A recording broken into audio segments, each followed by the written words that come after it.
तव्हांजो पसंदीदा सिन्फूं कहिड़ियूं रहियूं? से मूंखे गज़ल ऐं नज़म ॿई माने वणंदियूं आहिनि। ऐं कुझु मूंखे वाई बि वणंदी आहे। वाई उन करे वणंदी आहे जो हुन में हिकिड़ो दर्दु आहे। माने वाई जी माना ई आहे रड़, सही, दर्द विचां दाह करणु। सही, माने हिकु जंहिं बि शइ जे अंदरि दर्दु हूंदो आहे उहो सम्झ त शाइरी जो रूह आहे ई दर्दु। सही। ऐं असांजा प्रोग्राम जेके हिन वक़्तु असांखे ॾिसनि पिया पंहिंजी सिंधी स्क्रीन ते ॾिसनि पिया, जीअं तव्हां पहिरीं ज़िक्र करे चुको त गज़ल जी जेका सिन्फ़ आहे उहा मूंखे ॾाढी पसंदि आहे। त तव्हांजो को अहिड़ो गज़ल जेको तव्हांखे इंतिहा खां वधीक पसंदि हुजे? ॾिसो मूंखे माने जेके माण्हू जी तख़लीक़ हूंदी आहे उहा तख़लीक़ हूंदी आहे सम्झ त हुनजे औलाद वांगुरु। बिल्कुलु। सो मूंखे मुंहिंजी जेका तख़लीक़ आहे उहा मूंखे पंहिंजे माने औलाद वांगुरु महसूसु थींदी आहे।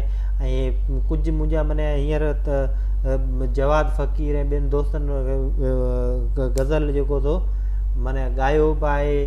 अच्छा साईं, तव्हांजा पसंदीदा शाइर कहिड़ा रहिया ज़िंदगी में? शाइर ज़िंदगी में त मूंखे आउं त माने तमामु घटि शाइरनि मां मुतासिर थींदो आहियां। मूंखे तख़लीक़ूं तमामु वधीक माने वणंदियूं आहिनि। अच्छा।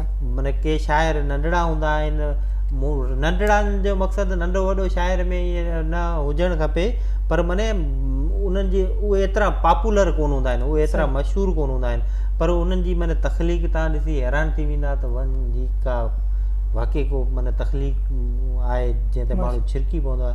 मूंखे माने जेके तव्हां लतीफ़ सरकार जहिड़ो त माने जेको थो ॾिसो अञा ताईं मूंखे को शाइर ई न आहे मिली सघे। ॾिसो लतीफ़ जेकॾहिं ईअं हुजे, मां इहो ॿुधण में बि अचे थो त बाबा जेका तव्हां जेके हींअर माने नई टई में जेका शाइरी कई वञे पई वाक़ई माने शाइरी उहा सुठी आहे। माने नई टई में बि शाइरी सुठी कई वञे थी।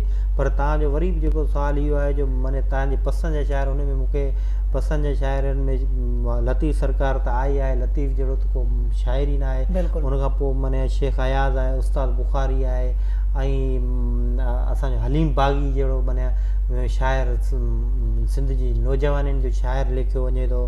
हाजी सांद आहे।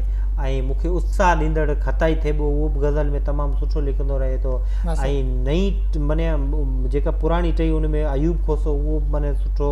उन खां माने मज़र जेका लगारी आहे उन जी शाइरी बि तमामु मूंखे वणंदी आहे। ऐं औरतनि शाइरनि मां अॼु रुबीना अबड़ो आहे। ऐं सम्झां थो हिन दौर में माने रुबीना जहिड़ो को गज़ल माने लिखी ॾसे त मञांसि। ऐं उन खां पोइ अज़ीज़ गुल आहे, माने नौजवान आहे, तमामु भलो माने नज़म ज़ादो शाइर आहे। नज़म ते अज़ीज़ गुल जा नज़म वाह वाह आहिनि। सिंध जे बचे जे माने लफ़्ज़नि ज़बान जा माने सम्झ त उहे मुहावरा थी विया आहिनि। ऐं उन खां पोइ रोयल कालरू आहे। इलाही माने नाला सुठा सुठा नाला। निसार बलोच आहे, पंहिंजो सलामकोट जो रेडियो बक्सन मिठी ते कंपेयर थी रहियो आहे। वाह वाह निसार जा नज़म अहिड़ा आहिनि जो माण्हू चुमी खणी छाती सां लाहे छॾिजे।